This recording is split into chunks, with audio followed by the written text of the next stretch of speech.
피고인은 피해자를 돌보지 아니하면 피해자가 사망할 것이라는 사실을 잘 알면서도 치료식과 물 제공을 중단하고 피의자의 방에 전혀 들어가지 아니하여 피해자를 방치하였다.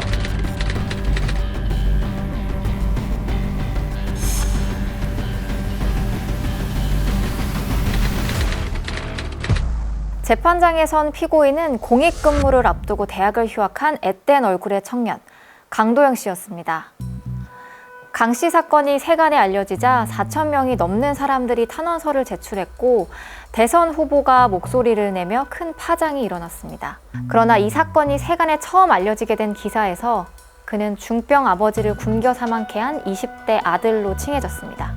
처음에 이 사건은 그냥 인터넷에서 처음 읽었는데요. 강도영 씨 전속살해 혐의 1심 결과가 나왔고 그 토대로 해서 작성된 기사였는데 전속살해 혐의로 아버지를 굶겨 죽였는데 징역 4년을 받았다라는 내용이에요. 제가 봤을 때 이미 그 기사에는 많은 수천 개의 댓글이 달려 있었고 많은 사람들이 막 싸우고 있었어요. 뭐 폐륜이다, 뭐 안타깝다. 그 기사에 달린 댓글에서는 강도영 씨를 두고 아픈 아버지를 죽인 폐륜아에 불과하다는 의견과 가난 절벽에 매달린 생존자라는 갑론을박이 벌어졌습니다. 하지만 원래 그를 알던 지인들은 폐륜아도 생존자도 아닌 평범한 22세 청년으로 그를 기억하고 있었습니다. 근데 사이는 되게 좋았어요. 저희 뭐 게임하고 있을 때도 아버지가 오시면 얘기하는 거 들어보기도 하고 그냥 둘이 장난치고. 이렇게 여느 부자지간과 다를 바 없었던 강도영 씨와 아버지의 삶은 하루아침에 피고인과 피해자로 바뀌었습니다. 과연 그 청년에겐 어떤 일이 있었던 걸까요?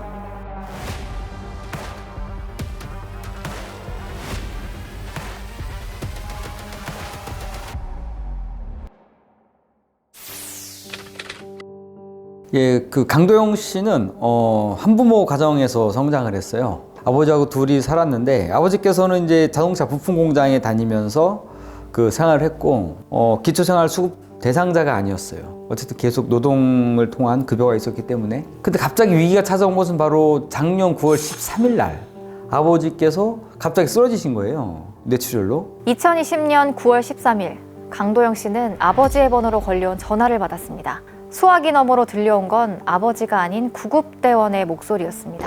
도영 씨는 구급대원의 목소리가 절망과도 같았다고 회상합니다.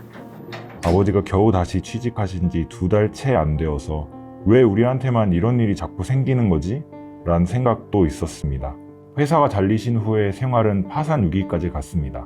그래도 계속 버티며 다시 얻은 행복이었는데 병원에 간 도영 씨에게 의사는 2가지 선택지를 제시했습니다. 이 수술은 돈이 좀 많이 들지만 아버지를 살릴 가능성이 좀 높다. 그리고 두 번째는 수술이 아니라 시술이 있는데 그건 비용이 저렴하지만 아버지의 생명을 장담할 수 없다. 어떻게 할래? 도영 씨는 돈이 더 들지만 아버지를 살리는 쪽을 택했습니다. 전자를 택한 것은 아버지께 해드리고 싶은 것이 많았기 때문입니다. 제가 번 돈으로 아버지 신발과 정장을 맞춰드리고 싶었습니다. 하지만 수술이 끝난 후 도영 씨가 맞닥뜨린 건 냉혹한 현실이라는 벽이었습니다. 과거로 돌아갈 수 없는 몸 상태가 됐었어요. 그러니까 오른손과 오른팔만 약간 움직일 수 있는 상태. 음식을 소화시킬 수 있는 능력도 상실했기 때문에 그 일명 콧줄이라는 걸 통해 가지고 타인이 액체로 된 영양분을 넣어줘야 되는 그런. 강도영 씨의 아버지는 하루 종일 간병인의 도움이 필요한 신세가 됐습니다. 입원해 있는 3개월 동안 청구된 병원비는 1,500만 원. 사회 경험이 전무한 도영 씨 수중에 그만한 돈이 있을 리 만무했습니다. 경제적 압박은 시간이 지날수록 더욱 심해졌습니다.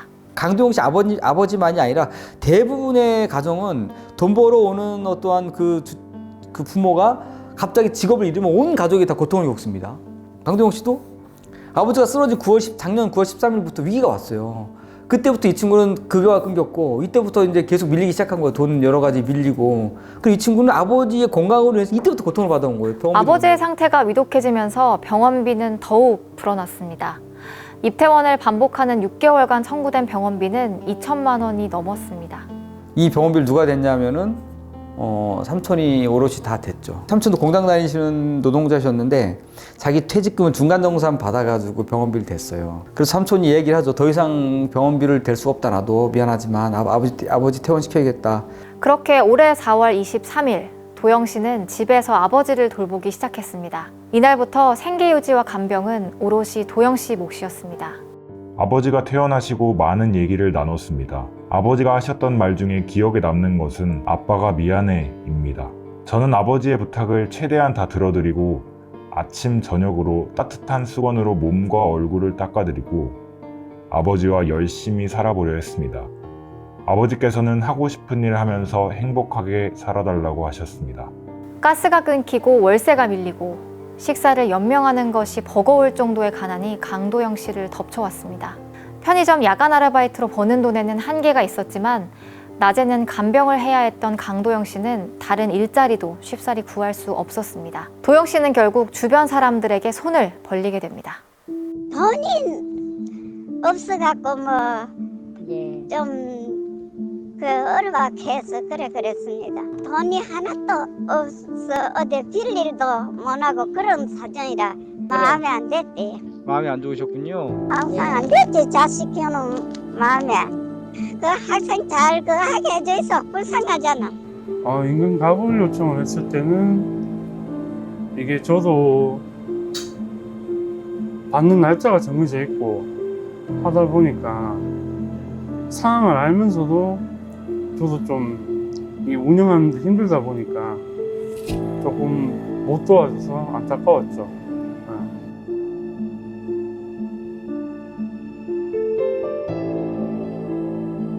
세상이 너무 막막했고 집에 쉽사리 들어가지 못하고 집 앞에서 한참을 생각했습니다. 당장 기저귀와 소변줄 교체 등 나갈 돈 많았는데 무능력한 제 자신에 대한 혐오감이 너무 컸습니다.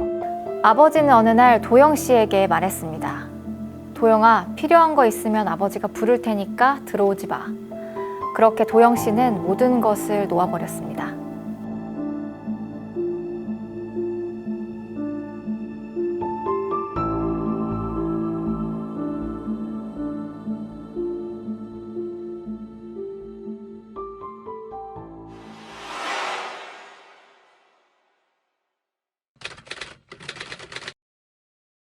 (2021년 5월 8일) 도영 씨는 좋은 꿈을 꾸었다고 말했습니다.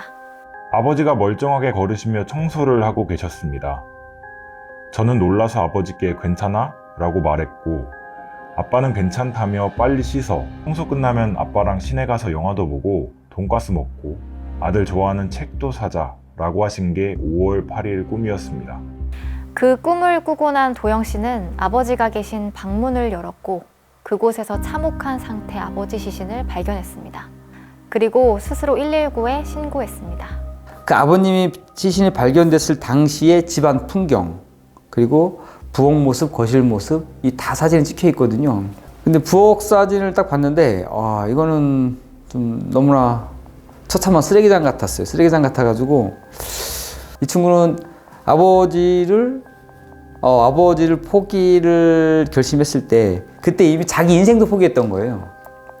강도영 씨는 존속 유기 치사라는 죄목으로 현장에서 체포됐습니다. 체포 당일 이뤄진 신문에서 도영 씨는 아버지를 방치하면 죽을 것을 알고 있음에도 방에 들어가 보지 않았다고 진술했습니다. 아버지가 죽고 나면 본인도 죽고자 했는데 죽을 용기가 없었다고 말입니다. 그렇게 도영 씨의 죄목은 도영 씨의 진술로 인해 존속 유기 치사에서 존속 살해로 변경됐습니다. 일반 국민들 입장에서는 어떻게 아무것도 하지 않음으로 해서 어떻게 살인을 할 수 있지? 일단 이렇게 생각할 수 있을 것 같아요. 부작위에 의한 살인이라고 했을 때는 단순히 아무것도 하지 않아서 사람이 죽었다 이런 개념보다도 타인을 보호할 의무 있는 자가 그 의무를 다 하지 않음으로 인해서 혹은 내가 이 의무를 다 하지 않을 경우 사람이 죽을 수도 있다는 것을 알고서도 그 아무것도 하지 않았을 때 그로 인해서 살인의 목적을 달성을 했을 때 그럴 때 이제 부작위한 살인으로 보고요. 치사라는 부분은 유기로 인해서 사망을 하겠어 라고 누가 봐도 인정할 수 있는 부분이라면 그 경우에는 유기치사가 성립을 하지 않아요. 다만 본인의 인식과 관련된 부분인데 내가 이제 그 사람을 죽이기 위해서 유기한 게 아니라 혹은 나는 이 사람이 죽을 거라고 생각 못했다. 말 그대로 유기를 했는데 죽을 걸 예상을 못했음에도 불구하고 타인이 사망을 했을 때 처벌하는 게 유기치사죄입니다. 최근 나오는 가장 중요한 판례 하나가 바로 세월호 사건 판례예요. 그 경우에 있어서 선장은 부작위한 살인죄가 인정됐고 선원들은 유기치사죄가 인정됐고 왜 그렇게 됐느냐? 선장의 경우에는 그 배 전체를 지배하고 있었고 아주 간단한 어떤 명령 하나만 가지고 쉽게 살릴 수가 있었던 반면에 자기는 그냥 도망가 버렸고, 하지만 선원들은 자기들 마음대로 뭐 퇴사 명령 같은 거 내릴 수 있는 입장도 아니었고 어떤 선장의 명령을 받아서 해야 되고, 그 부분 때문에 결국 선원들과 선장들의 그 제명이 바뀌고 그에 따라 형량도 바뀌게 된 거. 만약에 유기치사의 경우에는 원래대로라면은 1년 6개월에서 3년이에요. 강경했을 경우. 근데 이 경우는 존속을 유기했기 때문에 2년 6개월 이상일 가능성이 높고, 근데 다른 사정이 또 있으면 또 어떻게 될지 모르겠어요. 그 강도영 씨 자체가 좀 정신적으로 문제가 좀 생겼던 것 같아요. 이럴 경우에 이걸 또 주장하면은 거기에 다시 또 강경을 할 수 있지 않을까, 그 생각도 하고 있어요. 근데 재판부가 받아들여 줄지는 모르는 일, 뭐 또 그럼 정신 감정도 다 뭐 쉽게 되는 건 아니에요. 근데 그렇게 강도영 씨는 징역 4년을 받고 수감 생활을 하고 있습니다.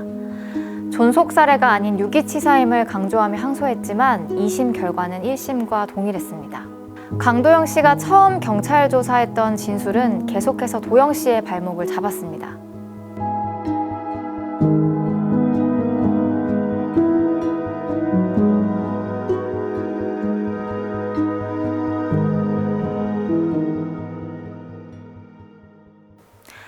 재판을 방청했던 박상규 기자는 재판장이 강도영 씨 잘못을 읊는 모습을 보면서 당혹감을 느꼈다고 말했습니다. 따질 기회가 있으면 이렇게 따지고 싶었어요. 판사님, 가난한 청년은 카톡도 하면 안 되나요? 그 맥락을 보면 오히려 이해가 되는 측면이 있어요. 뭐냐면 이 친구는 자기 친구들한테도 자기가 얼마큼 가난한지가 비밀이었어요. 저는 그 가난한 자다움을 요구하는 것이 너무나 좀 참혹했고, 그리고 서사와 맥락이 삭제된 가난은 얼마나 이해하기 어렵고 얼마나 참혹한지 그때 그 법정에서 좀 느꼈던 것 같아요. 도영 씨는 평소 가장 친한 친구에게도 어머니가 없다는 사실을 잘 말하지 않을 정도로 자기 이야기를 하지 않았다고 합니다. 친구들과의 대화 주제는 거의 게임 이야기. 또래 관심사 범위를 넘지 않았습니다. 저도 뭐 그렇게까지 됐는데 말 안 하는 건 좀 서운하긴 한데, 근데 이유가 자기 나름 이유가 있을 거라 생각을 해서.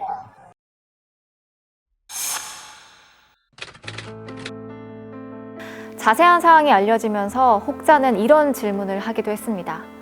어떻게 의료보험 제도가 잘 되어 있는 21세기 대한민국에서 이런 일이 발생할 수 있는지 말입니다. 이 같은 질문은 제도적 도움을 받기 위해 아무런 노력을 하지 않았다는 화살이 되어 판결에서도 불리하게 작용했습니다. 재판부는 강도영 씨가 검찰에서 진술한 내용을 재판장에서 그대로 인용하기도 했습니다. 기본적으로 게으른 성격이라 주민센터 등을 방문하거나 지원을 받기 위한 노력을 한 적이 없다. 하지만 강도영 씨에게도 사정이 있었습니다. 장애인 신청은 판정서를 받으려면 5만 원 정도가 들었습니다. 그래서 월급 받으면 받으려 했었는데 그 달에 아르바이트가 잘려서 이건 제가 잘못한 게 맞고 후회하고 있습니다.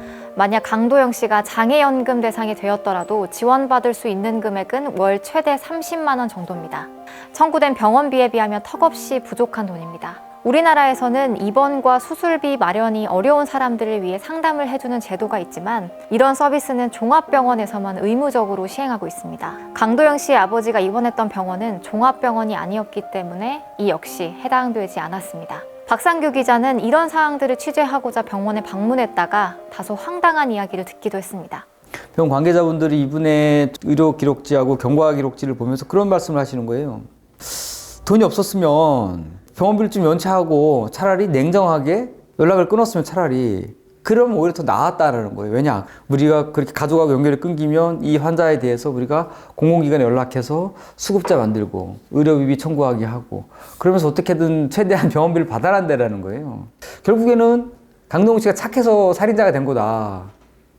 착해서 아버지를 죽이게 된 거다. 그냥 병원에 입원시켜놓고 돈 없으면 도망가 버리거나 병원 연락 끊어버리면 되지 왜 굳이 그렇게 했을까라고 일반인들은 잘 선뜻 이해하기 어려운 얘기를 강도영 씨가 차라리 아버지를 병원에 버리고 도망쳤더라면 처음 아버지가 실려간 병원이 종합병원이어서 관련 제도에 대한 설명을 들을 수 있었다면 강도영 씨가 편의점 사장님에게 가부를 요청한 것이 아니라 주민행정복지센터에 도움을 요청했더라면 취재 중 박상규 기자가 만난 사람들은 비극적 결말 앞에서 만약에 그랬더라면 지나쳐버린 가능성들을 아쉬워하곤 했습니다.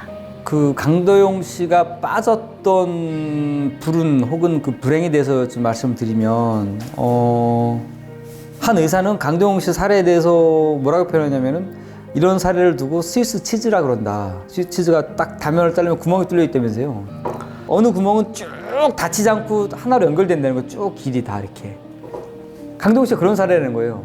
쭉 길을 가다가 어느 단계에서 탁탁 구멍이 막혀 있었으면 이런 참극이 벌어지지 않았는데 이 친구는 다 모든 게 그대로 통과됐다라는 거예요. 그 불운과 불행들을. 하지만 정작 당사자 강도영 씨는 모든 것을 본인 탓으로 돌리고 있습니다. 이대로 죽어서 아버지를 볼 면목도 마주볼 자신도 없었고 그 이후로도 아무 기억이 안 납니다.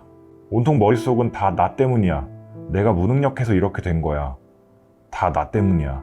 라는 생각뿐이었습니다. 제가 아버지를 그리워할 자격이 있을까요?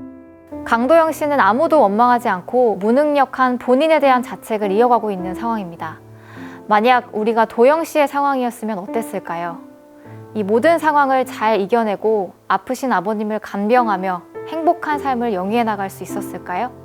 이번 일은 강도영 씨 개인의 잘못이므로 제2회, 제3회 강도영 사건은 절대 일어날 일이 없을까요? 비욘드 취재팀은 제도적 관점에서도 이 사건을 이해하기 위해 전문가들을 만나봤습니다.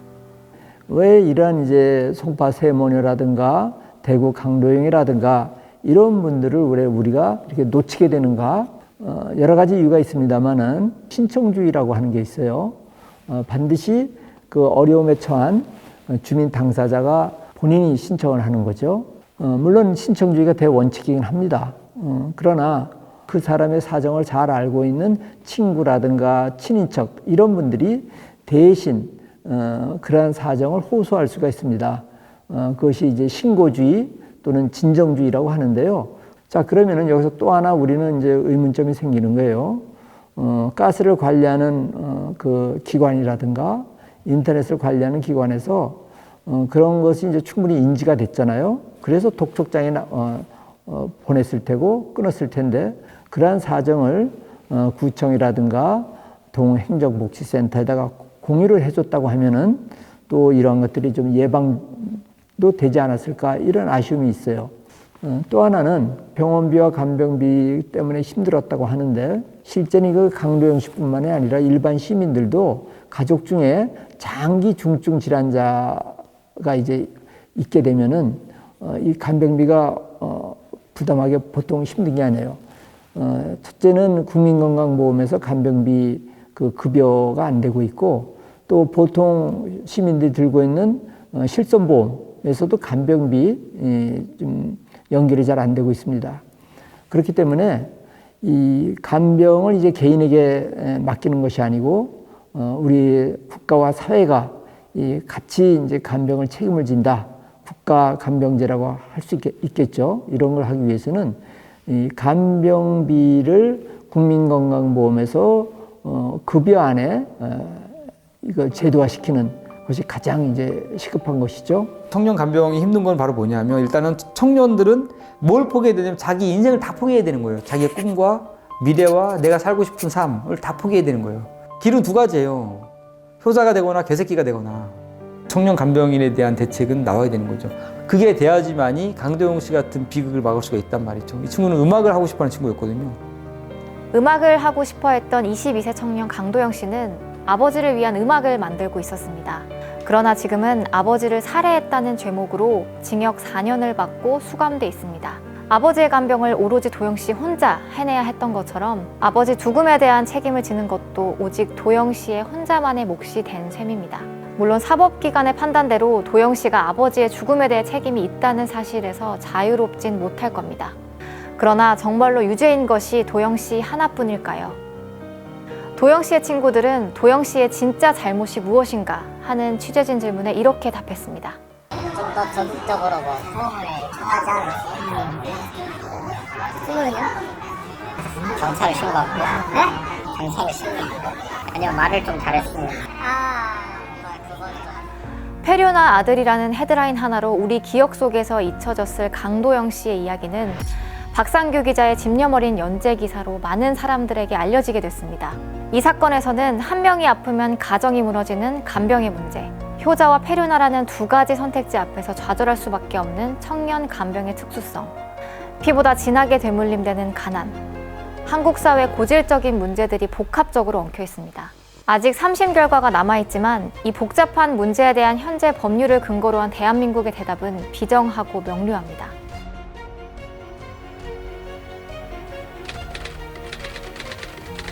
간병살인은 이 사건이 처음이 아닙니다. 강도영 씨의 비극은 어쩌면 지금까지 드러나 있지 않고 감춰져 있던 수많은 간병인, 돌보는 자들의 고통이 드러나게 된 계기가 된 것인지도 모릅니다.